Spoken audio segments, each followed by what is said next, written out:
went out for a run. All right. Looks like we're live. Hey, everybody. All right. Green Hubs. This is Tony from Random Adventures 2.0. And there you go. Yeah, and I just have a few questions. All righty. Got to pull them up. All right. So my first question is, how did you get started in making videos? Okay. So how I got started, this is going back little less than 2 years ago. So March a year ago was my very first video. But how it all came about is my wife and I had gone to Arizona a couple of years ago doing hiking and visiting and stuff, a friend of ours. And while we were out there, we had such a great time, and I took tons of pictures. And I didn't have a channel, even know anything really about doing a YouTube, but we researched on YouTube about hikes in Arizona, and we saw a guy named Jay Wanders Out announce that he was getting ready to hike the Arizona Trail, which is 800 and some miles. So we started following him, and through watching his daily vlogs of that journey, he's just exceptional. I was really drawn to him by his videography. So really enjoyed that part of it.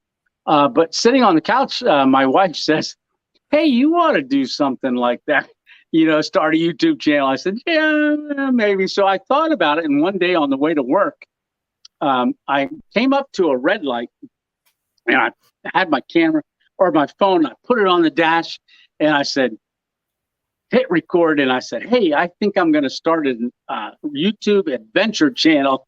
And I said, "Oh, the light turned green," and I pulled away. The camera fell off the dash, and that's how it all started.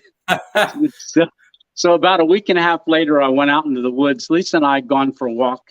Came back, I dropped her off, and I said, "You know what? I'm going to go do a video quick, make coffee in the woods." That was my very first video, March a year ago. So. Okay. And that one's still up? We can see that one? Oh, yeah. Yeah, it didn't have very many views. It's starting to get more now.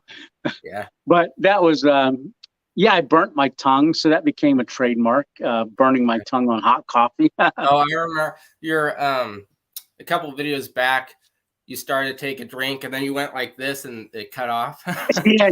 That was definitely. Yes. And I always get it too hot and usually take a drink. So, yeah. Yeah, be careful. Yeah, definitely. Okay, so why did you start stealth camping? Well, stealth camping.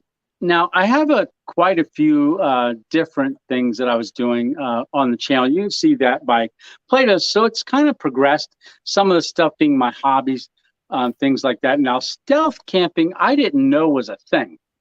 All right. So I had got a hammock because I wanted to get back into camping. So as part of the YouTube channel, and you can see in the hammock camping, I believe I ordered a hammock for Christmas last year. It came in and I thought, you know what, I'd like to get that out and see how to set it up, explain it. So I went out, set up the hammock, and it was all under $100. I got the tarp, the hammock, and the underquilt. And I went and set it up at a 501 shelter on the Appalachian Trail. And then I broke it all down. I made a video of that. And then Snowstorm Izzy was coming up the coast in February. And there's a town that is abandoned because it's on fire underneath, Centralia, not too far from here. And I told my wife, I said, "Hey, I think I'm going to go camping." And she said, "What? There's no storm coming."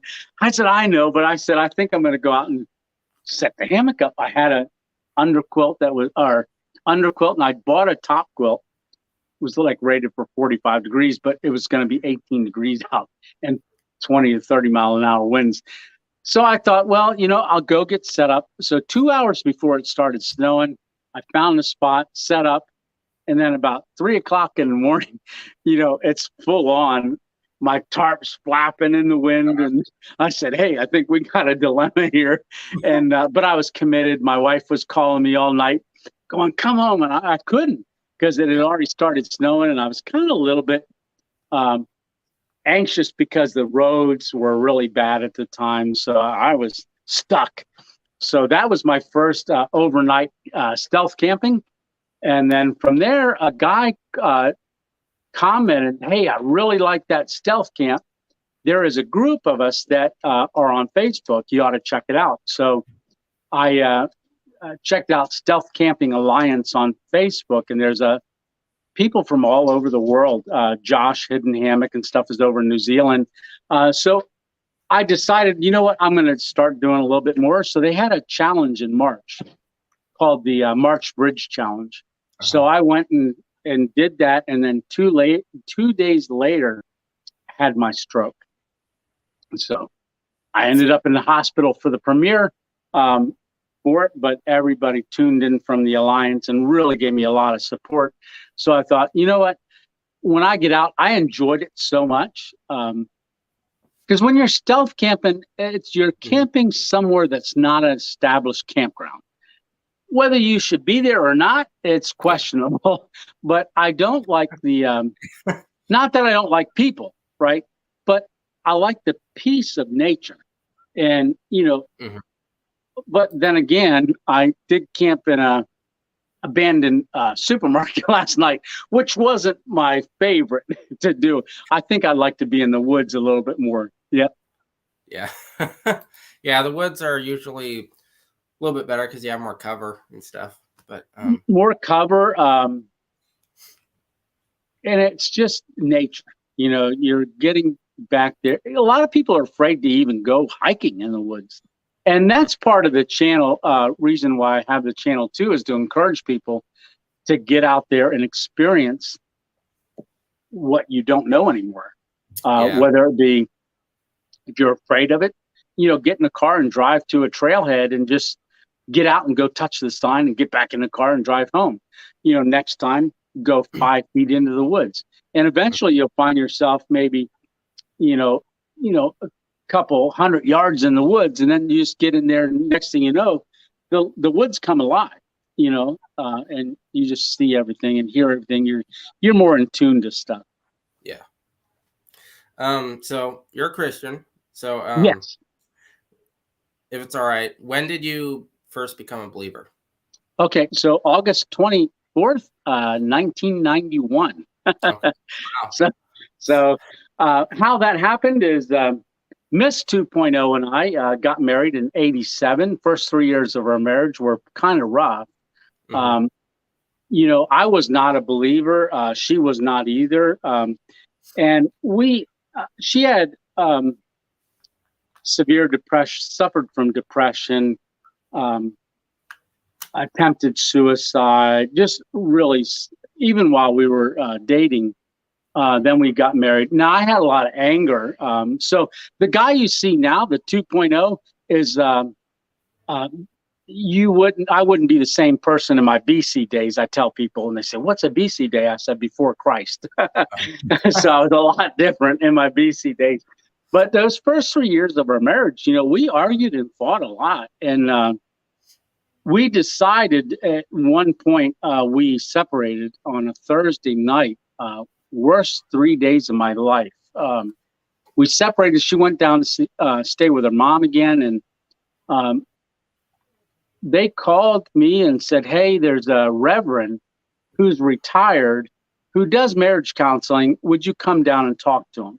So I drove down there and picked her up, and we agreed to go. And she held on to the truck door handle, sitting as close as she could.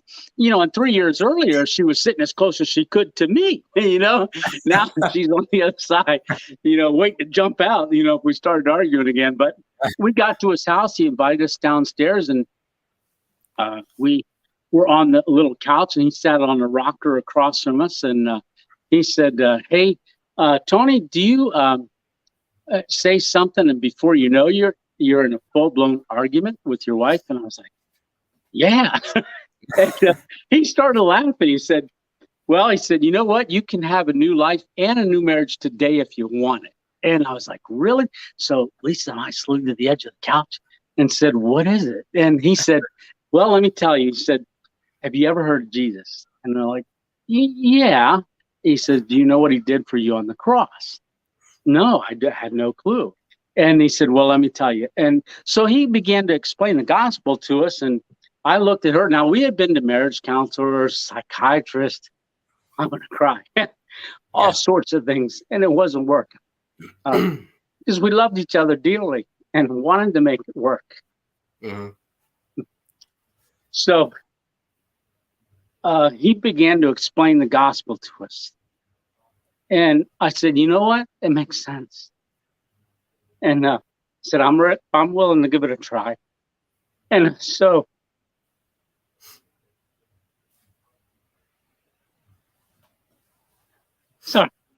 yeah, take your time. It's tears of joy.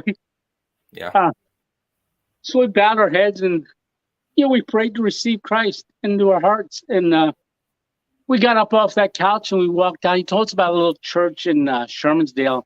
And he told us before we went there, before we left, he said, now that you're a new believer, he said, your slate's been wiped clean. But the reason you always, like, you would say something, your wife would hear it completely different, and you had a full-blown argument, was because there was sin in her life and sin in your life. And when you spoke, the adversary, because there was sin in your life, had the ability to change your words. So that when you said, hi, honey, I'm home, she would hear, what did you do all day? Oh. And then she would look at you weird, and the adversary would tell you, look, she's not even happy that you're home. Look at her face. She's going, and the adversary's a liar, but he had full authority because there was sin in our lives. So we took back the ground on that day and we started new. And, Reverend Herod was very big with spiritual warfare counseling, stuff like that, with missionaries all over the world. Great individual. And he called me every month for years. And he just passed away a couple of years ago. But yeah, so we walked out there holding hands and started learning to pray together, different things, and recognized that we had an enemy that wanted to steal, kill, and destroy.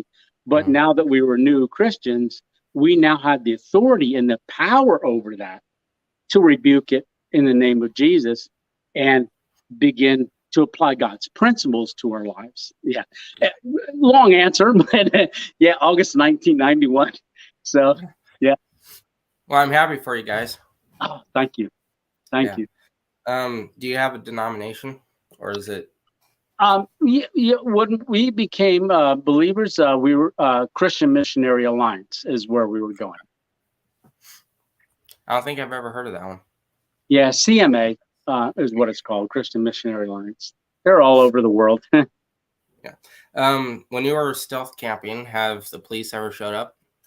No. Probably the only time that the one where I was tied my hammock to storage trailers at Walmart. That was the only one I ever got. I've had a couple close calls, but nothing ever with police. And I would be very respectful if they asked me to leave. I would definitely do so. But yeah, no, never. But there's been some Walmart employees that said I could go out in the main parking lot. I just couldn't be tied to their storage trailers.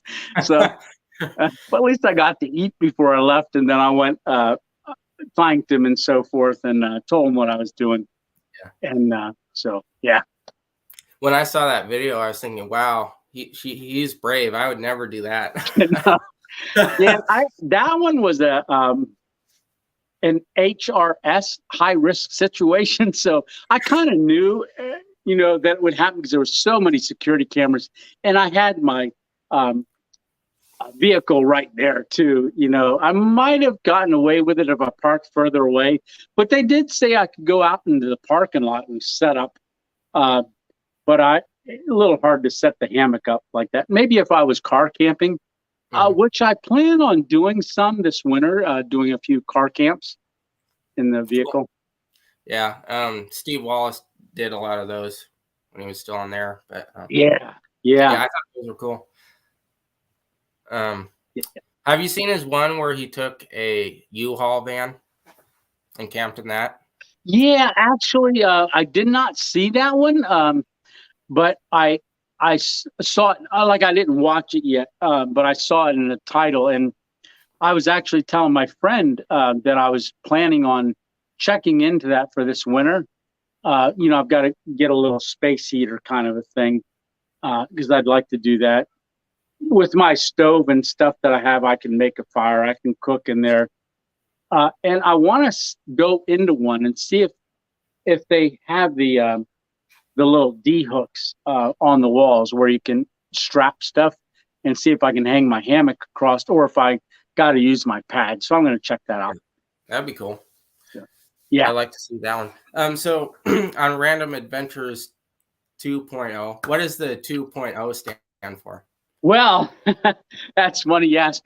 So when I first started, it was just Random Adventures, and I had maybe 5 subscribers, four subscribers, and I would tell people, "Hey, go on and check out my channel." Now, my 4 subscribers were all family, so my 5th subscriber was somebody that wasn't my family, and I don't know how he found it, because when you put in Random Adventures, 9,000 random adventures pop up because people are like, "Hey, we did a random adventure today." And if it's in the title or the name anywhere, it'll pop up. So I wouldn't be able to find myself unless I went to my channel on my computer and there's a little button there. So I kept looking, why isn't it coming up? So I decided to go with a 2.0 on the end. And some people ask, well, what's a 2.0 stand for? Well, I thought about that a little bit, and I kind of 2.0 is like next level, second level, you can say, just taking, what I do one step higher. Mm-hmm. Yeah, and you can tell who you are, so that's good. Yeah. So I put the question down, but you sort of already answered this. But for people that don't know, where did you learn how to edit videos? Okay, so editing videos, since I knew I was going to start the channel, I looked around and tried to find stuff for my phone because I didn't want to have to learn how to transfer stuff from my phone to the computer and different things like that. So I thought, well, I've got the phone; it's always with me. If I can do this on my phone, it'll be good. So I looked up what's called Power Director. So Power Director is an app that you can download on your phone. And I use a Samsung Galaxy 21 Android. So I learned how just playing around with it, and the free version. Then once I knew I was going to put a video up, I didn't want the watermark on the screen. So I went ahead and paid, I believe it was $37 for the year, but it gave me access to all their music, royalty-free music. So if I put music in my video down the road, if someone ever decided to make money off, make that music their own, like say, hey, nobody else can use it. This was royalty-free music, so it would never have to be removed from my video. Yeah. I like your theme song. That's a cool one. Yeah. They have about 800 songs. I listened to every single one of those over a long period of time. And that one's called From East to West is the name of that. Every once in a while, I'll use this one that's Samurai for some of the videos. But that one, my one friend said, always use that one. That one, because he said, when you hear that, Tony's getting ready to do something. Yeah. Yeah, it's pretty cool. I was thinking about using it, but then I thought, no, it's your thing. Yeah. What happened to your camp hat? What happened to my what? Your camp hat? Oh, my camp hat. Yeah. So it looks my daughter, my daughter asked me to watch her dog, and because they wanted to go away to the ocean before she had a baby. Cat's rubbing up against the thing here. So I went up to watch her dog, and I wore my favorite hat. Man, I love that hat. And I woke up one morning the one morning, I had laid it down. I didn't wear it to bed, but I laid it down, and I woke up and I went to go put it on, and it was just, there was stuff laying all over around it, and it was all chewed up, and Yeah. I felt so bad. Yeah. Oh my goodness. But I could still put it on. It's rough. So instead of wearing it all the time, and that's been in every single video from the beginning. So I only wear it now for my camp hat. We're gonna go hopefully in the next month. I tried last year to get another hat because I knew that one was eventually going to wear out. So I wanted to have one in reserve. They didn't have any more, but we're going to go back there again this year. I love the back of it is mesh, and on the back it's real flimsy. It's a very flimsy hat. It's not like the rigid fishnet. Really, it's soft. Man, I love it. So hopefully they got another one down there. I can retire the camp hat. Yeah. When I first saw it, I was thinking, oh, it's probably one of those modern hats that's made to look old. And then I saw your older videos and it looked brand new. Yeah, very new. So. Yeah, there's actually plastic in the rim, the brim of the hat that, it makes it rigid, but there's like teeth marks all around the edges, and it's not smooth. I had to take some scissors and try to smooth it out because there was points on it. Yeah. Looked like a sawtooth. I could have probably used it to cut tree branches. Yeah. Probably. What church do you go to? Church. Right now, we don't go to any specific church. Mm-hmm. And, as far as church, is a place for believers to come together to encourage one another. The scripture says that we are the church, but we just haven't found a place recently, locally, that we want to attend yet. So we're actually looking for another church family since we've moved. Hopefully you can find a good one. Yeah, because it's important. The church family that we had in the past, we're still in contact with them, but they were such an incredible support. So sometimes they're stronger than your own family, Yeah, sometimes, yeah. What's a trail angel? A tramley? A trail angel? Oh, trail angel. Okay. I thought tramley, because that's another term. Tramley is when you're hiking the Appalachian Trail, and, other group of hikers, you kind of hike together, and that becomes your tramley. But trail angel is someone who provides things for people that are hiking a long distance hike. So like ramen noodles, tuna, Spam. It doesn't have to be that specific. It can be just a cold drink of water. It could be showing up at a trailhead just with a trash bag to take trash off of a thru hiker that has been carrying their trash for 3 days. Who wants to carry trash around for 3 days, extra weight, plus, managing it. But so that's just a blessing. So that's, if you do that kind of stuff, you're considered a trail angel. Now, doing trail magic is where you're just setting up on some intersection or some place where a thru hiker would be coming through.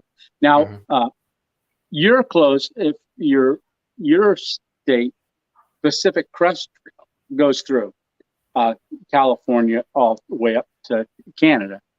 Now, on East Coast, it's the Appalachian Trail. Some people say Appalachian because the Appalachian Mountains, but it's actually pronounced Appalachian Trail.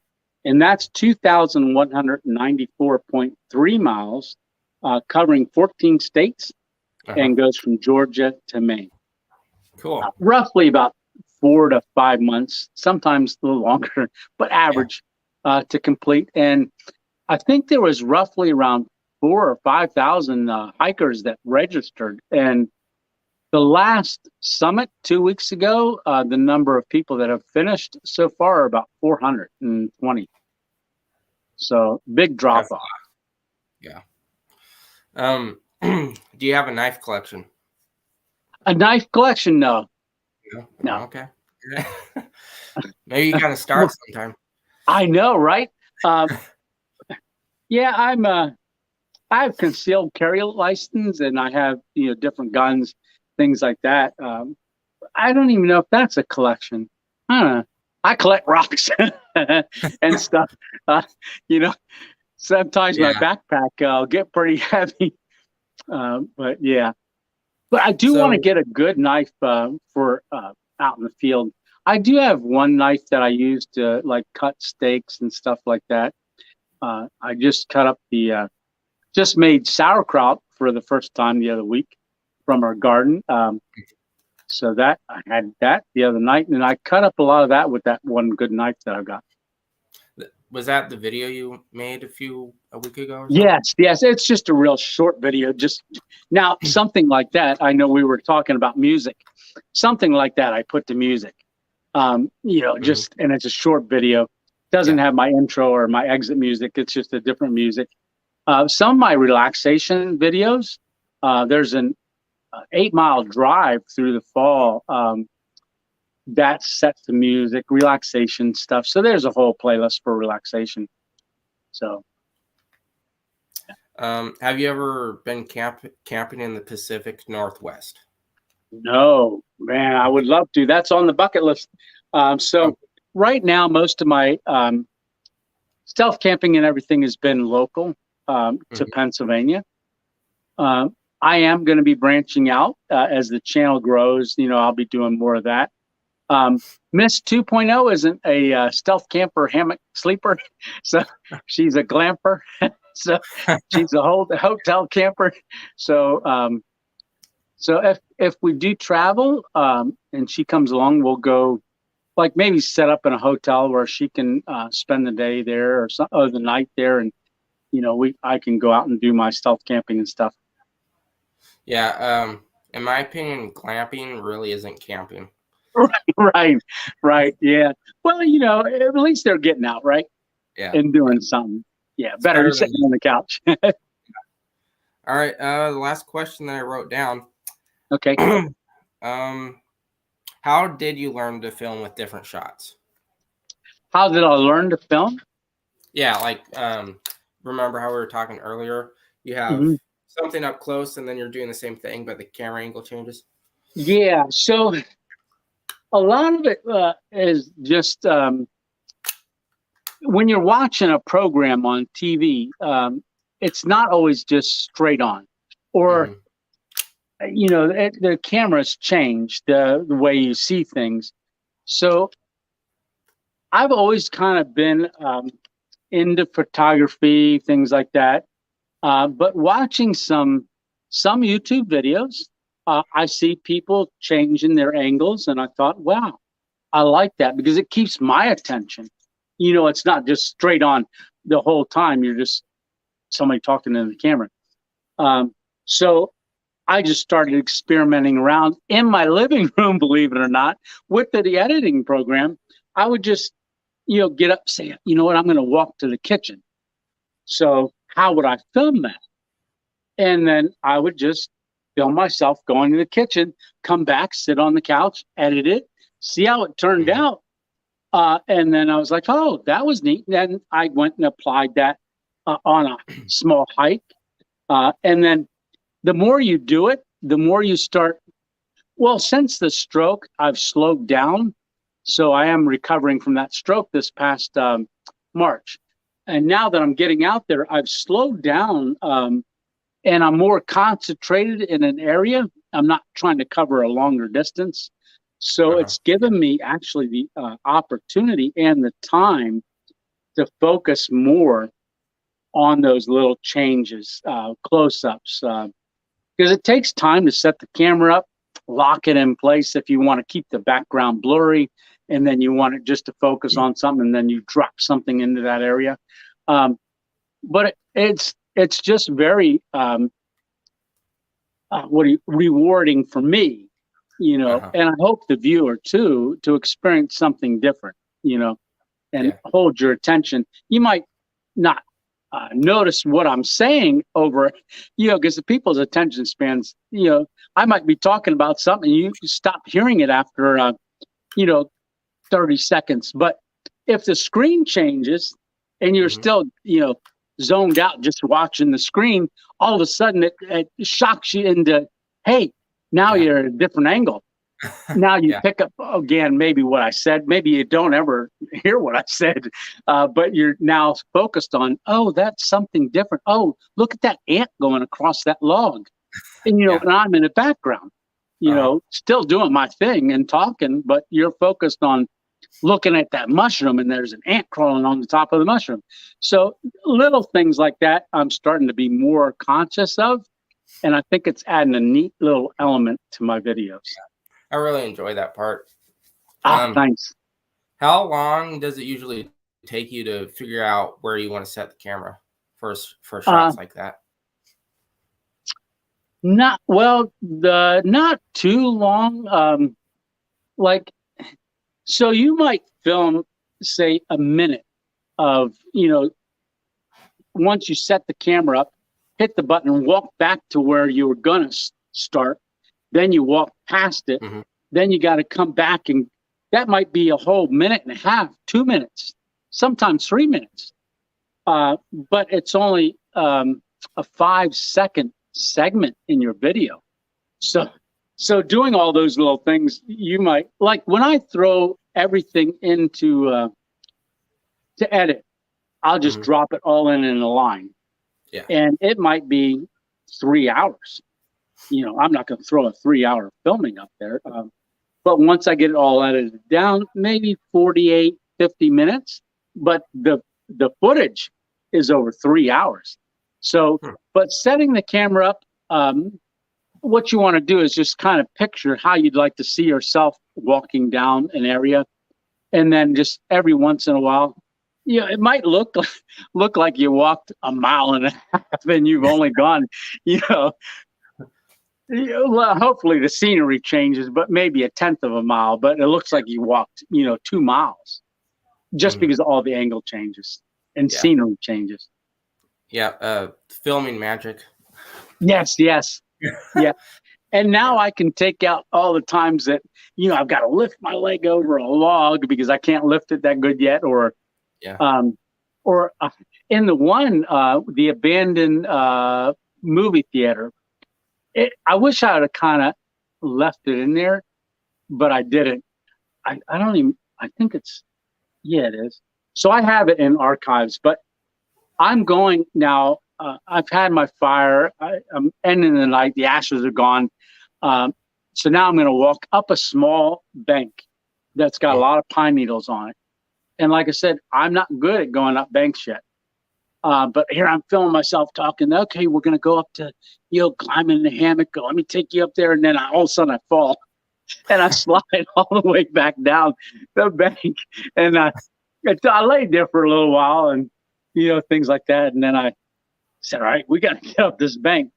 So I got all the way to the top. And then I took one step backwards, got one leg down the bank so that I can just say record video and it'll record once I'm set up. So I said, record video. And then I was like, took the last step up and I started saying what I left off saying earlier, but you didn't see all that because I edited it out. But on that one last week, actually, I did leave it in. I didn't go to the ground, but I did stumble and fall back against that tree. It's a good thing that little sassafras tree was there. I decided to let that in there. When you fell down the bank, I hope you didn't get hurt. No, I didn't. It frightened me a little bit because I didn't, and it is hard for me to get up off the ground. Not super, super hard, but if I don't have anything to grab a hold of, it can be a little difficult right now. It's getting better, though. It's definitely getting better. Good. That's all the questions I have. All righty. Thanks for doing this. Hey, no problem at all. And like I said, keep it up. Keep doing what you're doing. Keep filming and keep playing around with that apps and stuff. And, you can do a lot and, just It's a craft or a skill, but it's also a learned skill. And perfect filming, practice Yeah. makes perfect filming. So practice, practice, practice, just like anything. Yeah, just like anything. I have some ideas for videos that I want to make in the future. Good. And get ideas from other YouTubers. Watch my stuff and you see something you like on mine, some filming angle or something like that, and then apply it to what you do, because, we're all in this together. We're as creators, and that's what you are, a creator. And it's just don't give up. Just keep going. There was times that I was filming in the early days. I'm like, man, I've got 20 subscribers. That's all I got. I'm telling people, hey, check my stuff out. At one point, I'd say to my kids, now I have 6 children. So Lisa and I, we've had 6. We didn't want any when we got married, but we got 6. We started adding after we became Christians. So, and we liked them. But now we've got grandkids, 7 of them. So just one born the other day. But with the whole thing, just don't give up. You're gonna feel sometimes the only reason people are successful because they're the ones that didn't give up. And they just kept going and just keep challenging yourself. Because there was a couple of times I thought, yeah, it's just not growing like I'd like it to, but one day it's going to. And if you just keep putting content out there, that when it does go, people have something to actually watch and go back and watch. You're like, oh, okay, he's got other stuff. Yeah, cool. And start watching. Yeah. Thanks for coming on here. I only saw one person that was watching, but I'm sure other people will watch. Oh yeah. No, that's no problem. Thanks for watching. Whoever watched. Thanks for doing this. Absolutely. Now, are you going to put this up on your thing so it's available for people to watch later? Yeah. Good. Yeah, because maybe they were busy.